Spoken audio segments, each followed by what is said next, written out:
Okay, guys, I wanted to show you how to do your discussion questions from a student view.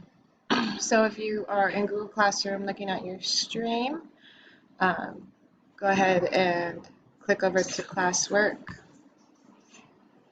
and then you'll see a discussion question. You can hit view question, and I already answered it, and so I have the option to edit my answer, or see my classmates' answer, or reply to my own answer. Or I may go click up here to my classmates' answers, so I can see all of them. And I can click on the reply, and then I can make my own reply.